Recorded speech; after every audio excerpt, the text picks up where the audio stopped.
Notre position pour le Burundi, c'est ce que vient de dire mon collègue, nous n'avons aucune intention, j'allais dire belliqueuse,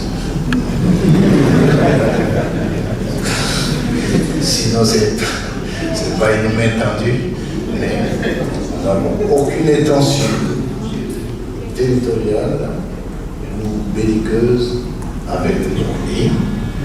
Seulement, nous restons dans l'interrogation de savoir pourquoi le peuple frère burundais se permet-il de s'engager dans un conflit qui ne lui appartient pas. Et c'est pour des raisons économiques, et c'est pour des raisons stratégiques ou autres. Nous sommes très intéressés de savoir. Mais nous sommes aussi contents d'entendre, sans éléments probants, que nos utilisés aient pris la résolution de rentrer à la maison.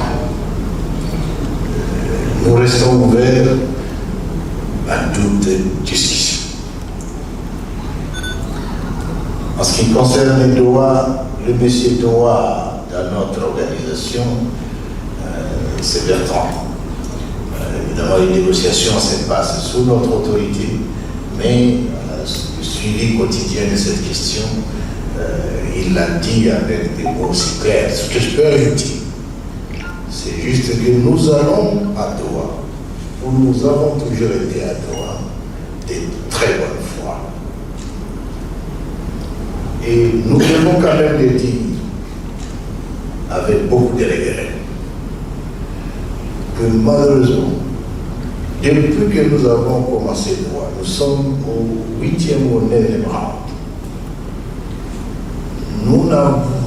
Nous continuons des fois à nous poser la question de savoir qu'est-ce qu'on n'a jamais eu, alors que nous avons toujours cédé. On a libéré ici plus de 1600 FARDC qui étaient des prisonniers. On a libéré plus de 2000 mercenaires roumains. On a libéré les troupes de Samir Diarra. On s'est retiré de bonne foi de Walikale, alors que nous avions déjà pris Walikale, sans contrepartie aucune. Nous continuons d'attendre la libération des prisonniers. Et surtout encore, nous continuons à être victimes de toutes les violations des cessez-le-feu, tuant nos populations sans raison. Quelqu'un a posé la question sur les rapports des groupes d'experts des Nations Unies. La question est posée par deux personnes. Il y aurait 6000 éléments de l'armée rwandaise, selon ces rapports, au Congo. Bon, je ne sais pas si vous croyez encore au rapport livré par les groupes d'experts. La fiabilité de ces rapports, ça donne quoi? Mais réfléchissons pas sur. On met tellement les Rwandais en exergue dans ces conflits qui est le nôtre, au point même de dire que non, nous tous ici, nous sommes des Rwandais. Vous tous ici, les cadres que vous voyez ici, sont des Rwandais. Et ceux qui se battent ici, il n'y a aucun Congolais qui se bat, il n'y a que des Rwandais. Non, c'est des raccourcis dangereux. Bien plus avant de vous donner les éléments, j'aurais bien voulu que le groupe d'experts dise il y a combien d'Ougandais au Congo? Armée ougandaise. Il y a combien de brigades de l'armée burundaise au Congo? Il y avait combien de brigades ici de Sud-Africains, des Malawites, des Tanzaniens? Il y avait plus de 3000 mercenaires européens. Et les Européens n'en parlent pas. Ça aurait été, je pense ici, des mercenaires d'un pays africain, tout le monde écrirait, on s'était, parce que ça touche les Européens, mercenaires européens, roumains, vous les avez vus. Comment on les a traités dignement, et ils sont partis. Sauf peut-être qu'il fallait partir vite parce que notre porte-parole devait dire devait rentrer à la maison. Et les mercenaires continuent. On a combien de mercenaires colombiens? On a combien de mercenaires colombiens aussi, américains? À cela ajouté maintenant, on a combien des groupes non contrôlés, Ouazalendo, d'abord des groupes nationaux, mais aussi des groupes internationaux. On a combien des EDF qui sèment mort et désolation au Grand Nord et à l'Itourie? On a combien d'FDLR? Et là, c'est une nébuleuse. Parce que je vous confirme que les FDLR sont, même dans la garde républicaine de M. Tshisekedi, les FDLR sont dans la chaîne des commandements des FARC. On n'en parle pas. Mais on vient chercher les Rwandais dans la zone où nous sommes, évidemment, qui veut marier son chien, qui se dérange. Et tout ça pourquoi? Nous regardons ici, ceux qui nous regardent ici, les jeunes gens, que vous voyez partout. Mais ce sont nos enfants de Massissi, de Rouchou, nos enfants de Nirabo, dont la langue maternelle, c'est le Kinyarwanda. Parce que les gens parlent le Kinyarwanda, et pour faire l'écho, ça sonne bien quand on cite le Rwanda.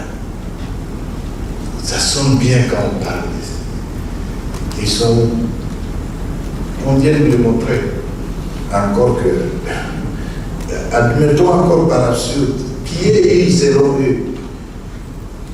4 000 ou 6 000 éléments du Rwanda. Les territoires que nous avons déjà libérés, du Nord Kivu au Sud, pouvez-vous les garder avec 4 000 personnes? Soyez sérieux. Ça, c'est de la blague. Nous disons qu'il n'y a pas de troupes rwandaises. Et nous disons surtout que ce conflit est un conflit congolais. Et nous insistons que nous restons ouverts au dialogue sincère. Ce que M. Tshisekedi ne veut pas. Mais c'est assez démon. Donc, pour cette question du Rwanda, oubliez ça, ça n'a rien à voir, nous démontons et ça. Aujourd'hui, c'est les jours de. Bon, il y aurait des commandos israéliens, j'ai oublié. C'est les gouverneurs qui nous informent. Bon, les gouverneurs honoraires ici, parce qu'il est gouverneur. Vous avez dit vous-même qu'il est fugitif. C'est lui qui nous informe qu'ils ont aussi des Israéliens. Tant mieux. Nous nous battons pour une cause, et notre cause est noble. Et cette cause étant noble, même si vous amenez toutes les armées du monde pour nous combattre, vous verrez que nous survivrons.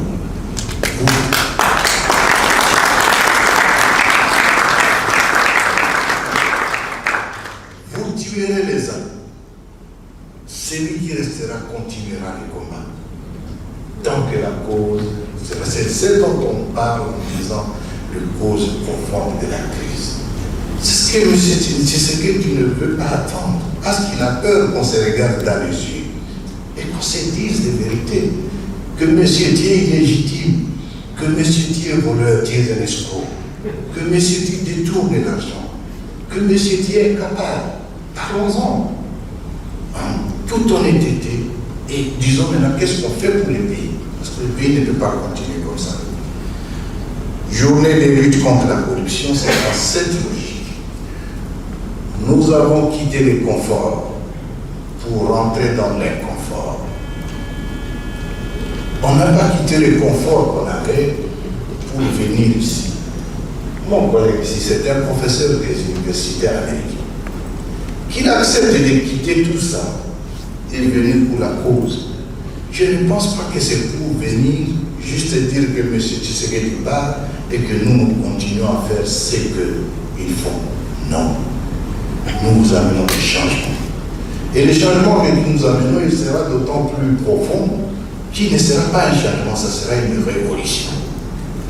La corruption, la mauvaise gouvernance, le tribalisme, les détournements, tout ça, ce sont des antivaleurs que nous allons combattre. Aujourd'hui, le mot que nous donnons, et c'est ce que nous donnons aussi à nos cadres, nous devons montrer l'exemple. Certains d'entre nous sont tombés pendant que nous sommes dans cette conférence. D'autres sont en train de se battre maintenant, sous les commandements du coordonnateur militaire régional Makenga aujourd'hui. Avec nos frères qui sont aussi sur le haut plateau, qui sont en train de se battre, ils tombent. Mais ils ne tombent pas pour rien. Ils tombent parce que nous voulons que nous ayons un Congo différent de celui spectaculaire que nous présente le régime actuel. Enfin, je pense, nous nous accusons mutuellement. Oui, vous pouvez le dire en tant que journaliste, mais nous savons quel est le camp de mensonge, quel est le camp de propagande, quel est le camp de contre-vérité. Tout ce qu'ils vous disent là-bas, c'est du mensonge.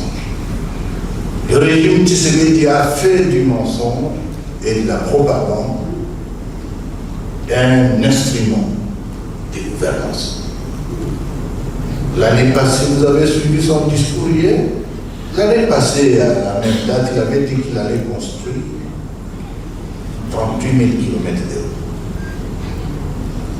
Aujourd'hui, il y a un autre discours. J'espère que les 38 km ont été construits. J'aurais bien voulu voir ça. Donc, nous ne nous accusons pas. Nous présentons des faits. Est-ce que nous sommes en mouvement vers Ouvira? Non. Mon collègue l'a si bien dit. Nous avons une posture défensive. Nous nous défendons.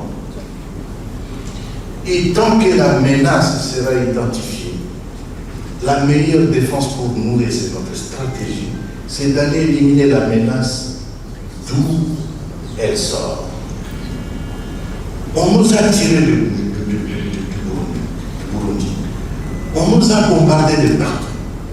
On nous a tiré à partir des Rufungi, Sangi, toutes ces zones.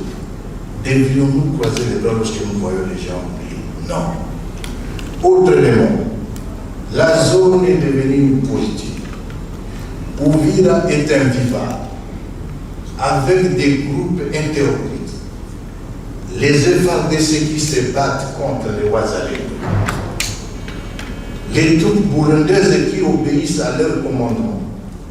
Alors, devant cette situation, Ouvira est devenu intenable. Les gens meurent tous les jours. Le haut plateau, une communauté entière est en voie d'être décimée. Devons-nous rester comme ça? Ça, c'est ça la question. Je crains qu'on ne nous accuse demain de non-assistance personne à danger. Nous nous défendons donc. Mais les menaces étant positionnées à tel ou tel endroit, nous faisons en sorte qu'on neutralise cette menace à partir de la source. C'est ce que nous faisons et depuis tout ce temps, nous sommes donc dans cette logique. Et aujourd'hui, comme nous l'avons dit dans notre mot introductif, comment en sommes-nous arrivés là? C'est M. Tshisekedi le responsable.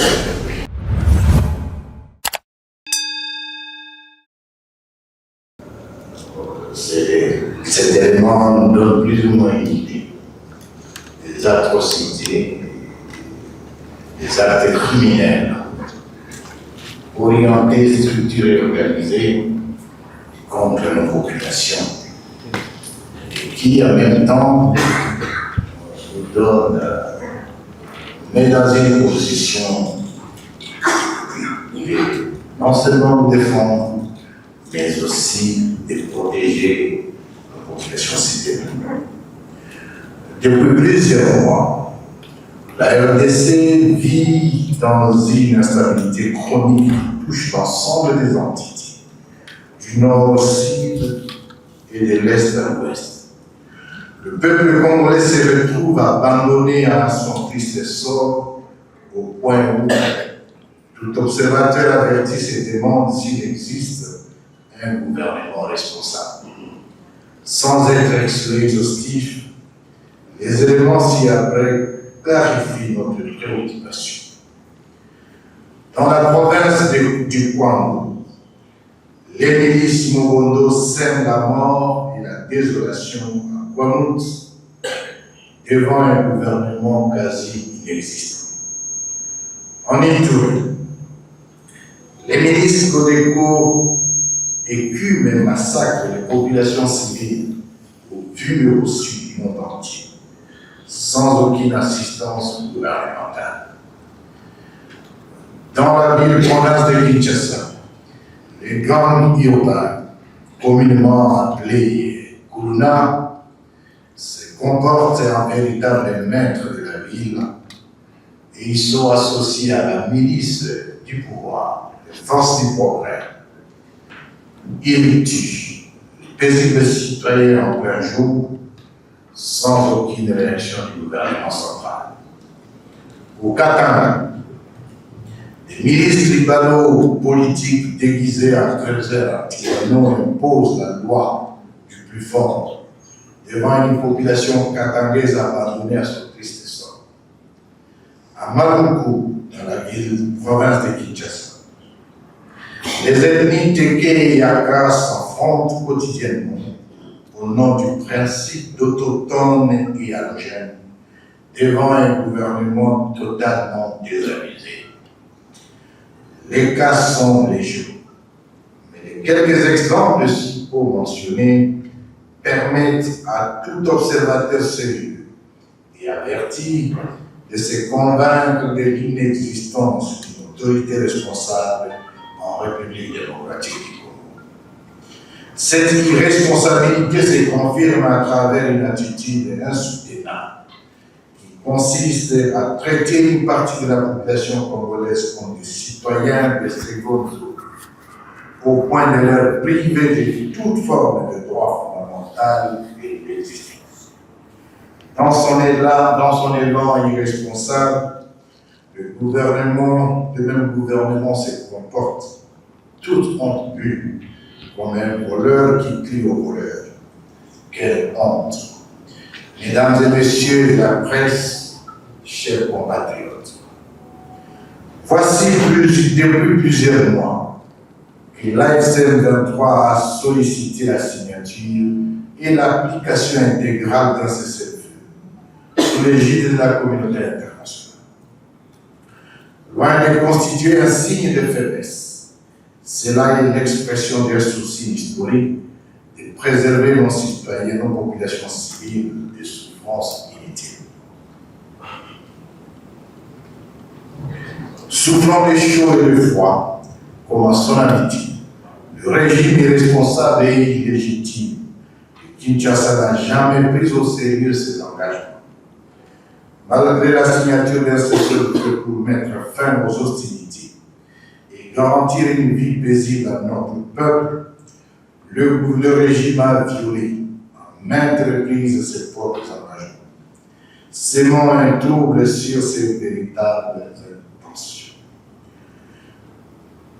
De manière répétée, l'AFCM 23 a réitéré ses appels au respect de cessez-le-feu et a alerté la communauté internationale sur les inacceptables violations dont il faisait l'objet de la part du régime de Kinshasa, qui a soigneusement planifié et exécuté la logique d'une guerre qu'il croyait gagner. Voici comment le régime de Kinshasa a planifié et exécuté son plan, consistant à écraser militairement l'AFC M23, en violation des appels tant du Conseil de sécurité des Nations Unies, de l'Union africaine, de la SADC et de l'EAC, qui ont toujours plaidé pour une solution politique à la crise congolaise. La crise étant d'abord interne. Tenez, 1. Des violations répétées de cessez-le-feu. Le 17 juillet 2025, déploiement des troupes burundaises à Mugungi et Rubarika. Simultanément, un déploiement massif des FDLR, Ouazalendo, Imbonerakure et FARDC s'est embarqué dans les entités de Moumanzi, Kirumba, Massango, Kineke et Gifou. Au même moment, l'attaque des Kololo fut lancée en violation du cessez-le-feu. 21 juillet 2025, des attaques coordonnées dans le haut et moyen plateau de Mira et Fizi furent exécutées dans le village de Kaoro, Ndege, Ziki, par les FARDC et ses alliés. Le 22 juillet 2025, dans la région de Massissi, une attaque des FARDC et leurs alliés s'est produite à Oki. Le 23 juillet 2025, dans les territoires de Bel, les FARDC associés aux FDLR et autres alliés Ouazalendo ont lancé une attaque à Boukoumou, etc. Les détails, vous les trouverez bien entendu dans un document en annexe qui sera distribué de l'autre aussi. 2. Blocus humanitaire inacceptable. La méchanceté du régime criminel de Kinshasa s'est remarquée aussi à travers le blocus féminin contre une seule communauté, les Banyamulés. Les FARDC, les forces burundaises, les FDLP, les FDLR et les Ouazalais, sur ordre du régime irresponsable de Kinshasa, ont carrément créé un camp de concentration à Minengo. Pas d'entrée, pas de sortie, pas d'accès aux machines. La population vit depuis février 2025 sans sel, sans sucre, sans savon, sans huile, sans pétrole, sans tout autre produit de première nécessité que l'on peut se procurer sur les marchés locaux. Mais le blocus ou les sièges les a mis dans une situation extra inacceptable. Les hôpitaux qui n'ont pas été détruits n'ont même plus aucun comprimé. Et toute tentative de ravitaillement est systématiquement détournée tant par les Ouazalendo que par les FARDC et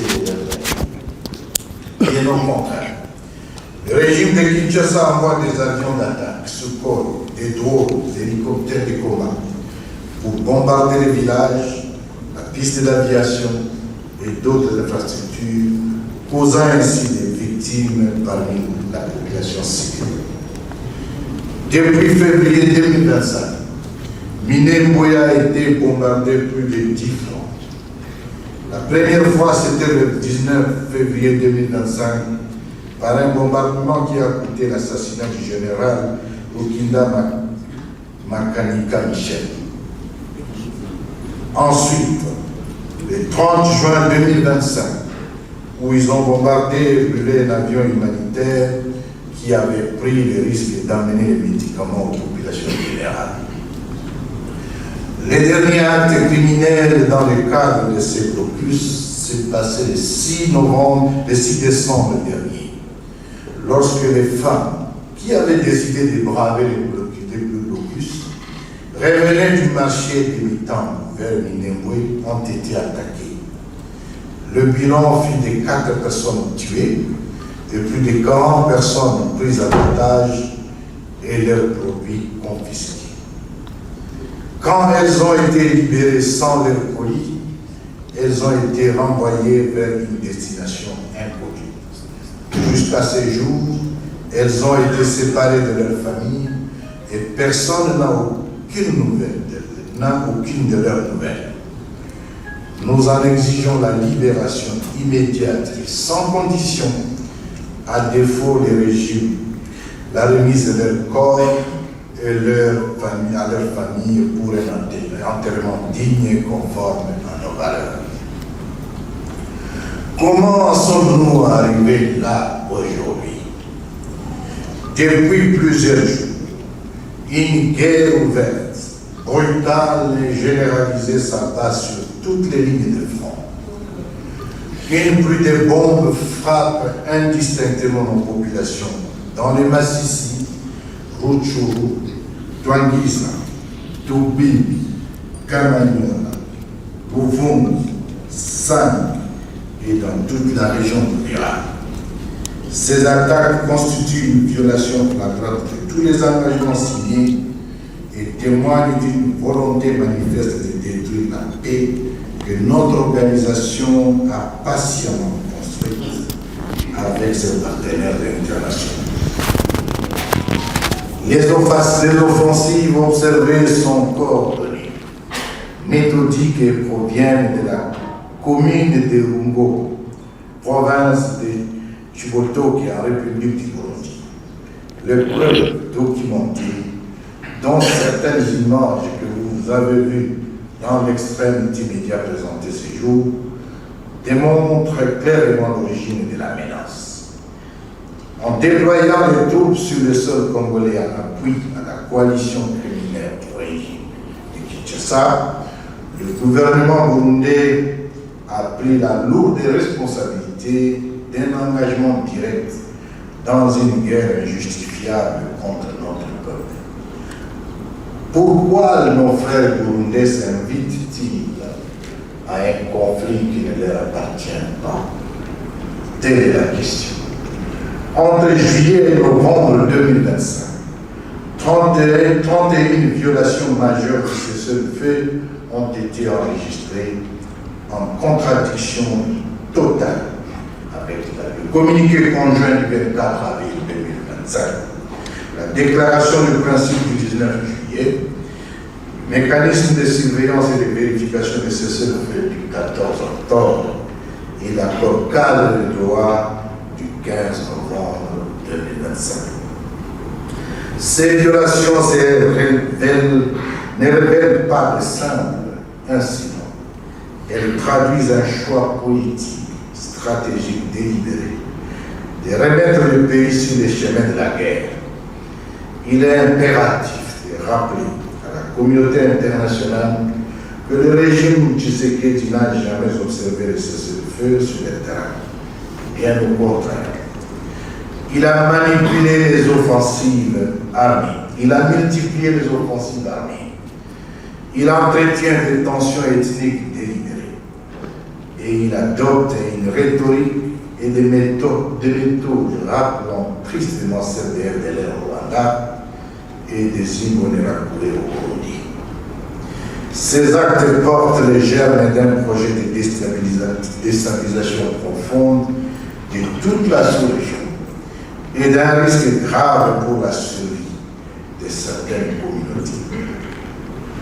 Les bombardements aériens et terrestres ont déjà provoqué plus d'une centaine de morts parmi nos populations civiles et des milliers de familles ont été contraintes de fuir, sans abri ni assistance autour d'Ouvira, de Vongi et dans toute la plaine de la Russie. Le monde entier a pu constater, à travers les réseaux sociaux, l'horreur infligée aux femmes, aux enfants et aux vieillards, des écoles et des églises détruites, des familles décimées dans leur fuite. Ces images insoutenables témoignent de ce que vivent nos populations au quotidien. Depuis les années, l'AFC 23 fait face à une coalition hétéroclite composée des éléments de la FARDC, des éléments de FNDB, des génocidaires FDLR, des milices criminelles Ouazalendo, des bandes armées Maïmaï, des mercenaires étrangers, surtout roumains, colombiens et européens. Cette coalition, loin d'incarner la République, sème la peur, la mort et la destruction. Face à ces attaques ciblant nos populations déjà vulnérables, nous avons le devoir sacré de les protéger. Nos forces, placées en alerte maximale, ont reçu instruction de maintenir une posture rigoureusement défensive, mais résolue face à toute menace. Cependant, lorsque la menace se déplace, lorsque l'ennemi frappe depuis de nouvelles positions, lorsque les populations sont prises pour cible, nous avons l'obligation de neutraliser à partir de la source cette menace pour garantir la sécurité et la vie paisible à notre peuple. Si des positions ennemies servent de base à des attaques contre nos populations, nous les démantelerons conformément aux droits de légitime défense reconnus par les principes fondamentaux des droits internationaux. Nous appelons la communauté internationale, en particulier le Conseil de sécurité des Nations Unies, l'Union africaine, les États-Unis d'Amérique, l'État du Qatar, la République du Togo ainsi que tous les pays de la région du Grand Lac à prendre acte de refus obstiné de Kinshasa d'établir une zone tampon de sécurité, pourtant proposée à droit par notre organisation comme garant de stabilité. Ces refus constants révèlent l'orientation bataillère du régime Tshisekedi, matérialisée par des assassinats de civils, la destruction intentionnelle d'infrastructures essentielles, usines, c'est le cas d'usines et d'étoilisants, pillage, c'est aussi le pillage, entre autres, de la braliment, des ponts, des écoles, hôpitaux et autres. Une stratégie d'anéantissement de la vie, même dans l'est de la RDC. Le vol et l'épargne des populations de l'Est par la fermeture criminelle des banques. Tout ceci est inacceptable. Face à la gravité de la situation, l'AFC demeure engagée pour la paix, déterminée à protéger les populations civiles, fidèle à ses engagements internationaux, résolue à éliminer toute menace menant en péril la vie de nos concitoyens, mais en même temps ouverte au dialogue sincère. L'histoire jugera chacun. Nous avons choisi la voie de la responsabilité et la protection et de la dignité pour notre peuple. Je vous remercie. Bon, Pascal Dalibois, je suis de la RNC Goma. Ma première préoccupation, c'est en rapport avec le nouveau rapport du groupe d'experts des Nations Unies, pour la paix et sûrement lui comme nous autres, qui parle de 6 000 à 7 000 militaires rwandais déployés au nord et au sud Kivu avec du matériel sophistiqué de systèmes de boucliage.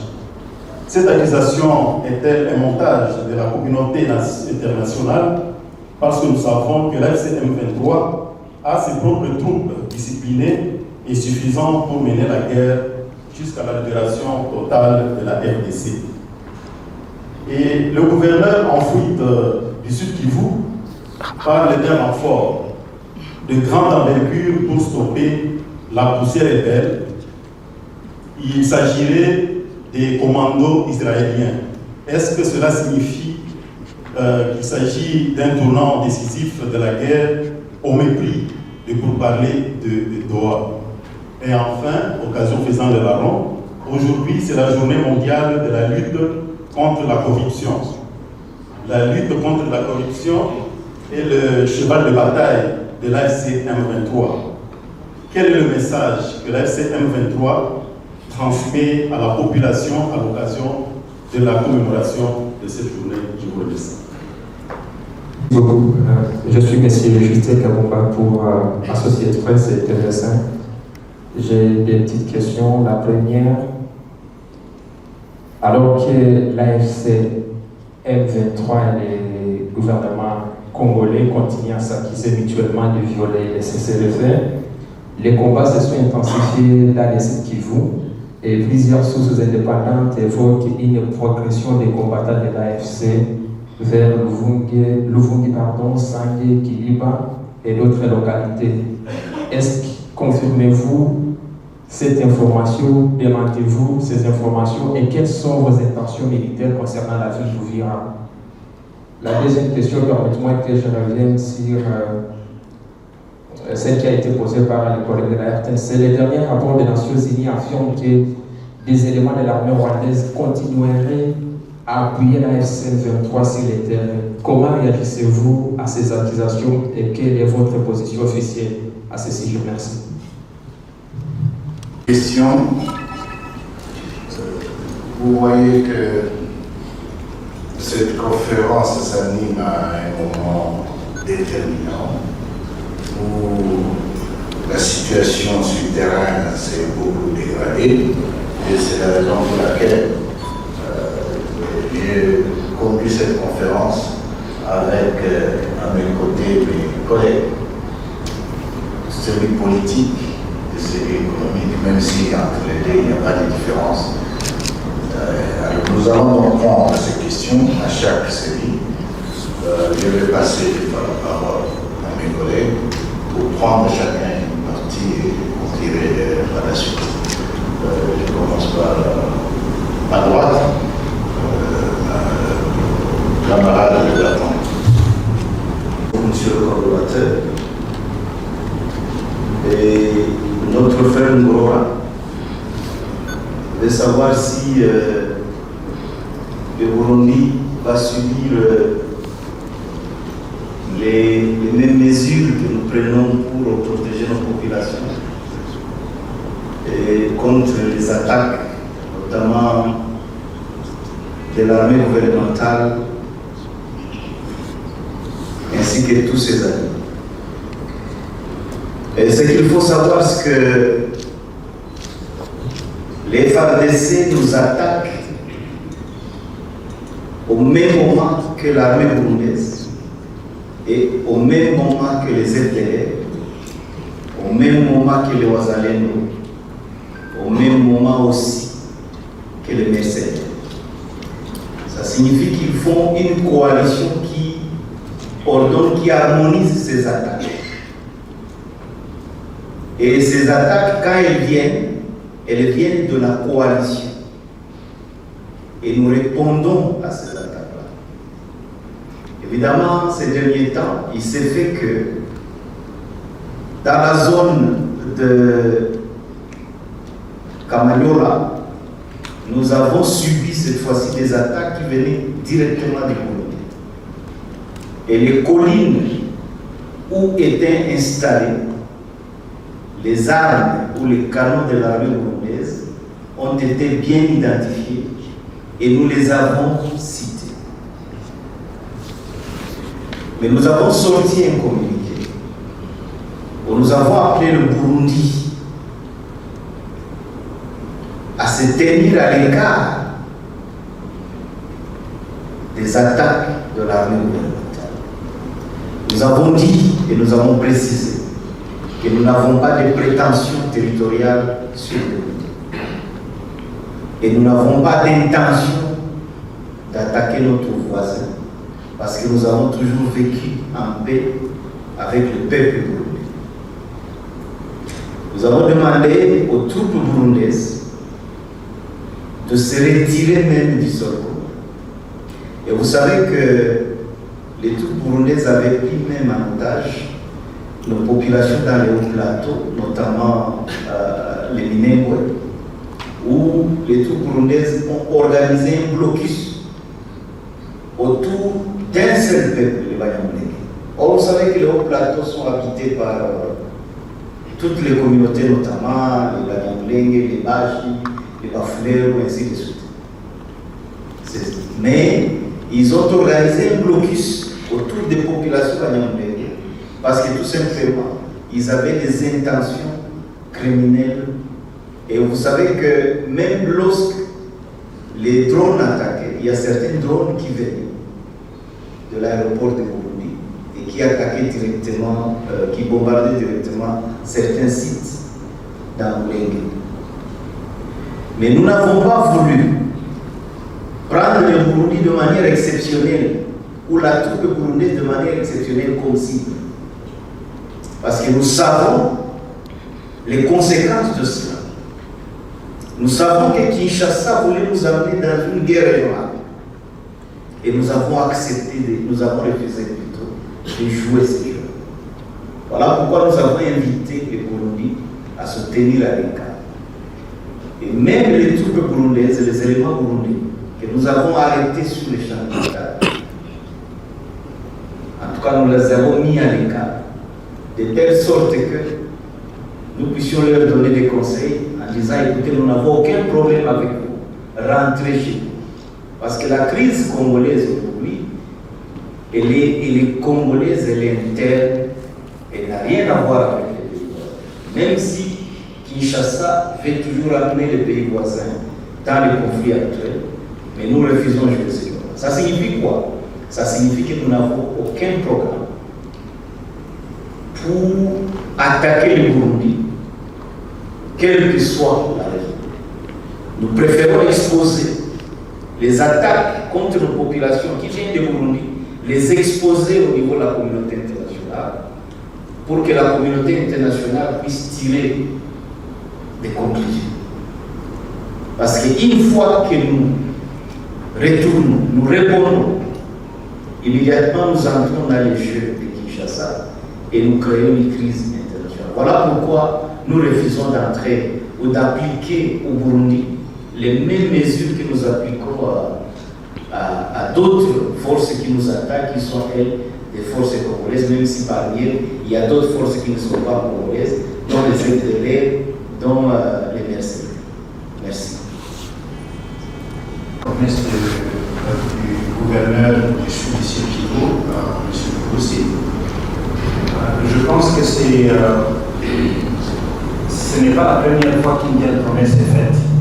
C'est une promesse d'abord vide et sans effet. On en a eu beaucoup tout le long de cette guerre, mais tous ont été suivis par des replis stratégiques de la part du FARDC. Et ce n'est pas non plus la première fois qu'ils engagent des mercenaires ou qu'ils appellent au secours à d'autres armées étrangères. Vous connaissez sûrement les exemples. Les Sami-DRC, les troupes burundaises qui sont aujourd'hui en recul. Et alors, tout ce que je peux dire, c'est que ce n'est pas la première fois, mais nous défendrons notre population, nous défendrons notre cause à quelque prix que ce soit, et nous ne laisserons pas intimider par des promesses vides. Merci. Oui, je vais donner une réponse à sa deuxième question qui concernait Toba. Et je crois que nous avons organisé plusieurs fois des conférences de presse ici sur Toba. Et je me rappelle que nous avons toujours signifié une chose qui est très importante. Que l'AFC 23 a constaté que tout ce que nous disons à donner, tout ce que nous décidons à donner, n'a aucun impact sur les terrains. Et cela nous a inquiétés. Tout le long du processus, nous étions inquiets aussi. Et nous avons toujours demandé à ce que nous signons comme accord à droit soit matérialisé sur le terrain. Parce que si nous sommes partis à droit, c'est pour négocier la paix pour notre population. Ce n'est pas pour nous faire plaisir, ce n'est pas pour aller nous prélasser sur la plage du Qatar, ce n'est pas pour aller manger dans les hôtels de Doha. Nous, si nous partons à Doha, c'est pour négocier la paix pour nos populations. Alors, nous avons constaté que d'abord, lorsque nous décidons, par exemple, d'une trêve, depuis le mois d'avril, avec la trêve qui a été conjointement déclarée par nous et le gouvernement congolais, cela ne s'était jamais appliqué sur le terrain. Deuxièmement, lorsque nous avons signé la déclaration des principes, où nous avons encore réaffirmé le cessez-le-feu, cela ne s'était jamais appliqué sur le terrain. Troisièmement, nous avons signé récemment l'accord cadre, qui ne s'est jamais appliqué sur le terrain. Nous avons signé ensemble encore ce qu'on a appelé le protocole sur le mécanisme de vérification du cessez-le-feu. Mais cela ne s'est jamais appliqué sur le terrain. Et nous étions toujours prêts. Au-delà de ça, nous avons dit ici que nous avions écrit, dénoncer les violations du cessez-le-feu par le gouvernement de Kinshasa et que, au-delà des violations, au fait, le gouvernement de Kinshasa n'a jamais cessé ses actes. Je vous avais dit que nous n'avons jamais reçu une seule correspondance de la part de la médiation qui nous répond à nos correspondances.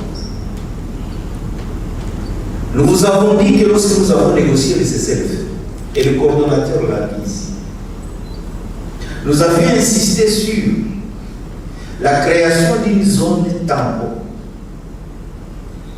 qui devait être constituée par 5 km, d'où nos forces devaient se désengager, et 5 km du côté de la force de la coalition négative, d'où elle devait également se désengager, de manière à créer une zone tampon de 10 km qui rendrait impossible la reprise des hostilités.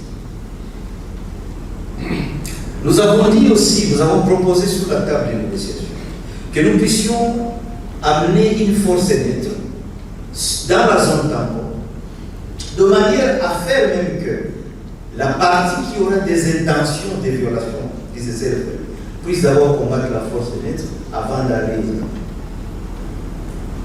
Tout ce que nous avons fait comme proposition à Kinshasa a refusé, prétextant que c'était la meilleure manière de balkaniser le pays. Mais nous, on a compris et nous avons dit au Qatar que c'est une manière de poursuivre le combat des hostilités, des offenses. Et nous avons dit que même dans ces attaques, le gouvernement congolais n'attaquait même plus sur la ligne de front. Ils attaquaient à l'intérieur de la ligne de front. Et même, ils allaient même jusqu'à tuer les civils. Ils ne ciblaient plus les militaires. La preuve, pour un disant, ce n'est pas un site militaire. Lorsqu'ils ont bombardé Touangiza par des fois, ils ont tué des civils. Ce n'est pas sur la ligne de front. Avec des drones. Les drones qui tuent aujourd'hui dans les massifs. Hier encore, ils ont tué dans les massifs. Mais c'est des civils, ce n'est pas les militaires. Ce n'est pas sur la ligne de front. Ils ont tiré ici, du côté de, je vais dire, de Kiroligo. Ils avaient tué encore des civils. Et partout où ils tirent avec leurs bombes, c'est des civils. Du côté de Minembwe, c'est la même chose. Ils ont tiré sur des zones habitées. Ils ont tiré sur un avion humanitaire. Donc, c'est des actes de grande criminalité qui ne permettent pas au gouvernement de Kinshasa de gagner l'espace terrestre, mais ça lui permet seulement de tuer. Alors, au-delà des violations de ces espèces, il y a également des actes d'assassinat que le gouvernement de Kinshasa. Ça signifie que le gouvernement de Kinshasa est dans une posture et de criminel, mais également des violateurs de ses éleveurs. Il est dans une posture ventangère. Et on ne peut pas dire qu'on signe des accords à droit et de l'autre côté, se comporter en violateur de ces accords. Évidemment, même si nous savons avec qui nous avons signé. Lorsqu'on signe avec des bandits, lorsqu'on signe avec des gens qui n'ont pas de respect pour leur signature, évidemment, on en arrive là où nous sommes.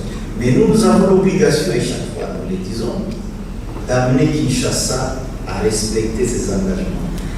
Et lorsque nous défendons nos populations sur la ligne de front, lorsque nous défendons des populations qui se font tuer par des canons à longue portée de l'armée gouvernementale, ce n'est pas parce que nous voulons prendre des espaces. Non, c'est pour faire taire les armes à la source, de telle sorte qu'on protège les populations qui sont combattues. Et de cette manière-là que nous nous sommes retrouvés à Goma, sans le vouloir. Nous nous sommes retrouvés à Bukavu sans le vouloir. Nous nous sommes retrouvés à Kamanyola sans le vouloir.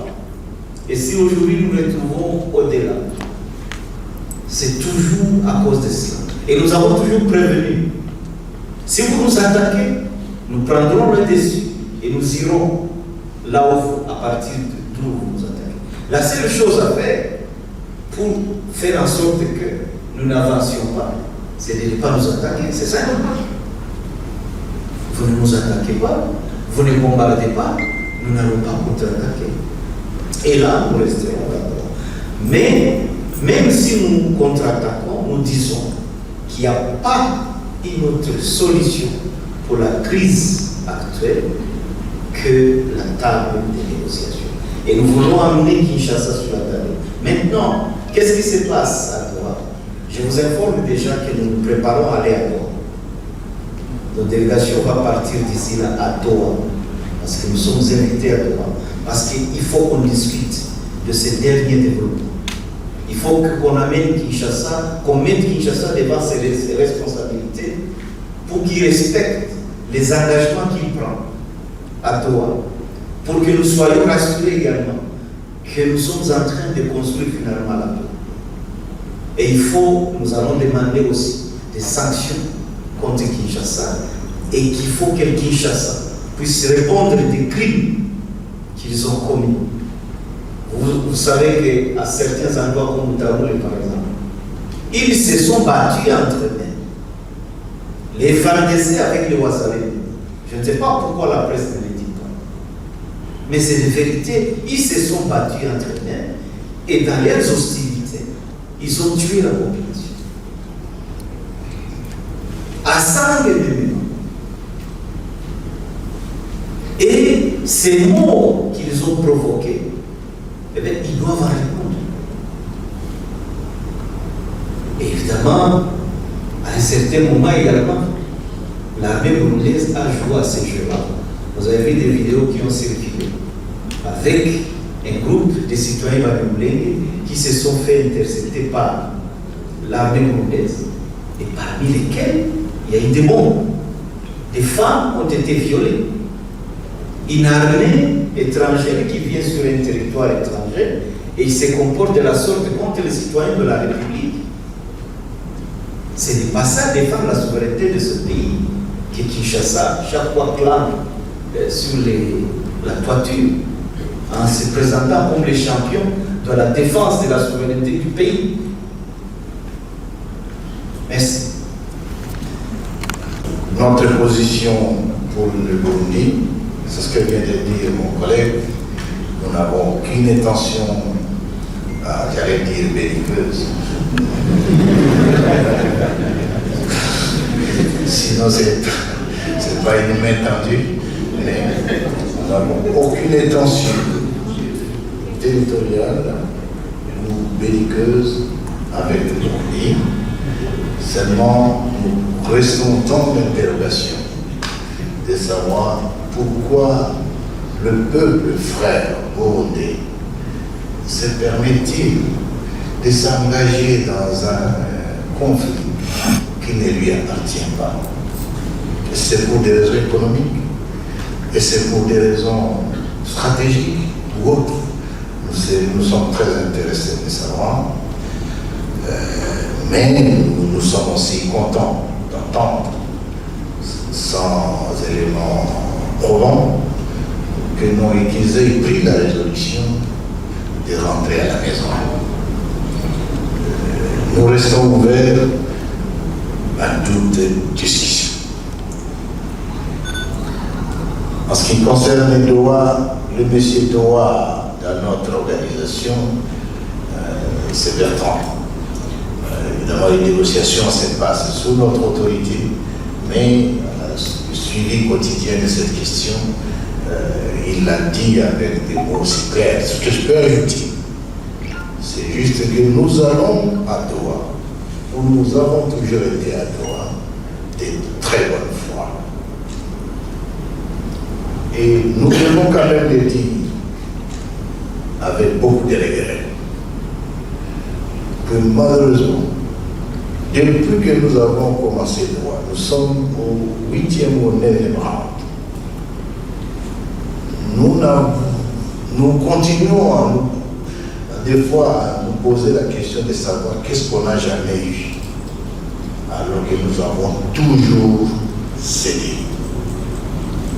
On a libéré ici plus de 1600 FARDC qui étaient des prisonniers. On a libéré plus de 2000 mercenaires roumains. On a libéré les troupes de Samir Diaz. On s'est retiré de bonne foi de Walikale, alors que nous avions déjà pris Walikale, sans contrepartie aucune. Nous continuons d'attendre la libération des prisonniers. Et surtout encore, nous continuons à être victimes de toutes les violations des cessez-le-feu, tuant nos populations sans raison. Quelqu'un a posé la question sur les rapports des groupes d'experts des Nations Unies. La question est posée par deux personnes. Il y aurait 6000 éléments de l'armée rwandaise, selon ces rapports, au Congo. Bon, je ne sais pas si vous croyez encore au rapport livré par les groupes d'experts. La fiabilité de ces rapports, ça donne quoi? Mais réfléchissons pas sur. On met tellement le Rwanda en exergue dans ces conflits qui est le nôtre, au point même de dire que non, nous tous ici, nous sommes des Rwandais. Vous tous ici, les cadres que vous voyez ici, sont des Rwandais. Et ceux qui se battent ici, il n'y a aucun Congolais qui se bat, il n'y a que des Rwandais. Non, c'est des raccourcis dangereux. Bien plus avant de vous donner les éléments, j'aurais bien voulu que le groupe d'experts dise il y a combien d'Ougandais au Congo? Armée ougandaise. Il y a combien de brigades de l'armée burundaise au Congo? Il y avait combien de brigades ici de Sud-Africains, des Malawites, des Tanzaniens? Il y avait plus de 3000 mercenaires européens. Et les Européens n'en parlent pas. Ça aurait été, je pense ici, des mercenaires d'un pays africain. Tout le monde écrirait sur eux. On s'était, parce que ça touche les Européens, mercenaires européens, roumains. Vous les avez vus. Comment on les a traités dignement, et ils sont partis. Sauf peut-être que nous, il fallait partir vite parce que notre porte-parole devait dire devait rentrer à la maison. Et les mercenaires continuent. On a combien de mercenaires colombiens? On a combien de mercenaires colombiens ou sud-américains? À cela ajouté maintenant, on a combien des groupes non contrôlés, Ouazalendo, d'abord des groupes nationaux, mais aussi des groupes internationaux. On a combien de ZDF qui sèment mort et désolation au Grand Nord et à l'Itourie? On a combien d'FDLR? Et là, c'est une nébuleuse. Parce que je vous confirme que les FDLR sont, même dans la garde républicaine de M. Tshisekedi, les FDLR sont dans la chaîne des commandements des FARC. On n'en parle pas. Mais on vient chercher les Rwandais dans la zone où nous sommes, évidemment, qui veut marier son chien, qui se dérange. Et tout ça pourquoi?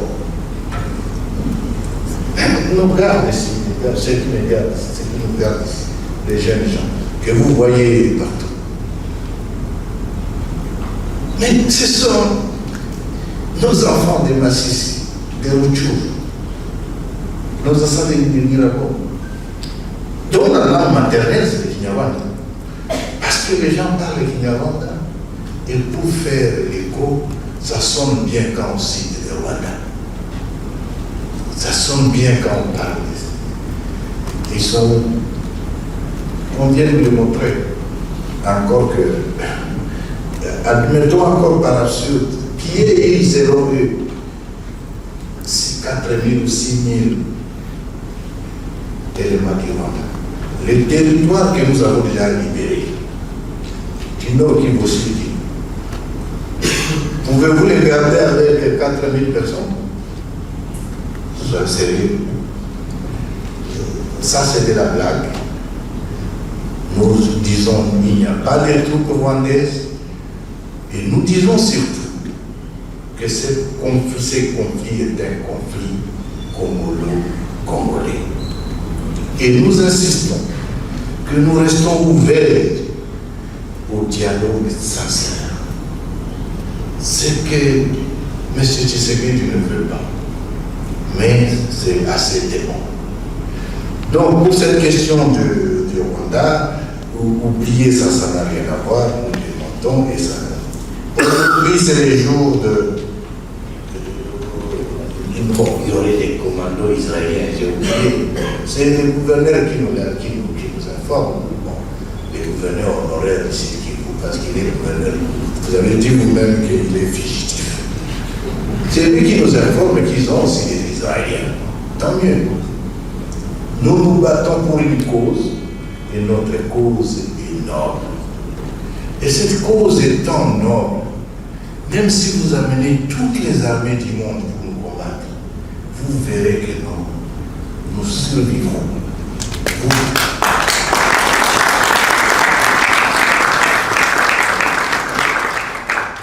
Vous tuerez les uns. Celui qui restera continuera le combat. Tant que la cause, c'est ce dont on parle en disant la cause profonde de la crise. C'est ce que M. Tshisekedi ne veut pas attendre, parce qu'il a peur qu'on se regarde dans les yeux et qu'on se dise les vérités. Que M. Thier est illégitime, que M. Thier est voleur, Thier est un escroc, que M. Thier détourne l'argent, que M. Thier est capable. Parlons-en. Toute honnêteté, et disons maintenant qu'est-ce qu'on fait pour les pays, parce que le pays ne peut pas continuer comme ça.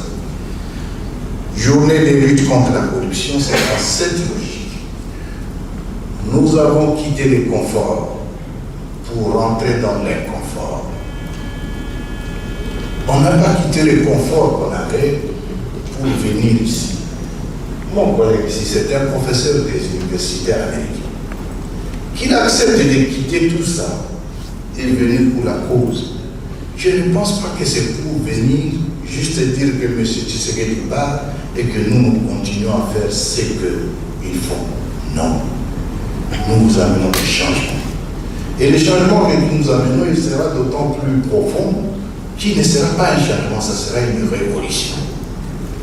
La corruption, la mauvaise gouvernance, le tribalisme, les détournements, tout ça, ce sont des antivaleurs que nous allons combattre. Aujourd'hui, le mot que nous donnons, et c'est ce que nous donnons aussi à nos cadres, nous devons montrer l'exemple.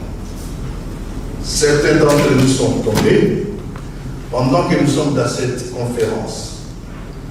D'autres sont en train de se battre maintenant, sous les commandements du coordonnateur militaire, le général Makenga, aujourd'hui. Avec nos frères qui sont aussi sur le haut plateau, qui sont en train de se battre, ils tombent. Mais ils ne tombent pas pour rien. Ils tombent parce que nous voulons que nous ayons un Congo différent de celui spectaculaire que nous présente le régime actuel. Enfin, je pense, nous nous accusons mutuellement. Oui, vous pouvez le dire en tant que journaliste, mais nous savons quel est le camp de mensonge, quel est le camp de propagande, quel est le camp de contre-vérité. Tout ce qu'ils vous disent là-bas, c'est le mensonge. Le régime Tshisekedi a fait du mensonge et de la propagande un instrument de gouvernance. L'année passée, vous avez suivi son discours hier. L'année passée, à la même date, il avait dit qu'il allait construire 38 000 km de route. Aujourd'hui, il y a un autre discours. J'espère que les 38 km ont été construits. J'aurais bien voulu voir ça. Donc, nous ne nous accusons pas. Nous présentons des faits. Est-ce que nous sommes en mouvement vers Ouvira? Non. Mon collègue l'a si bien dit. Nous avons une posture défensive. Nous nous défendons. Et tant que la menace sera identifiée, la meilleure défense pour nous, et c'est notre stratégie, c'est d'aller éliminer la menace d'où elle sort. On nous a tiré du Burundi. On nous a bombardé de partout. On nous a tiré à partir des Rufungi, Sangi, toutes ces zones. Devions-nous croiser les bras lorsque nous voyons les gens oublier? Non. Autre élément, la zone est devenue positive. Ouvira est invivable, avec des groupes interrompus. Les FARDC qui se battent contre les Ouazalais, les troupes burundaises qui obéissent à leur commandement. Alors, devant cette situation, Ouvira est devenu intenable. Les gens meurent tous les jours. Le haut plateau, une communauté entière est en voie d'être décimée. Devons-nous rester comme ça? Ça, c'est ça la question. Je crains qu'on ne nous accuse demain de non-assistance de personnes à danger. Nous nous défendons donc. Mais les menaces étant positionnées à tel ou tel endroit, nous faisons en sorte qu'on neutralise cette menace à partir de la source. C'est ce que nous faisons et depuis tout ce temps, nous sommes donc dans cette logique. Et aujourd'hui, comme nous l'avons dit dans notre point objectif, comment en sommes-nous arrivés là? C'est M. Tshisekedi le responsable.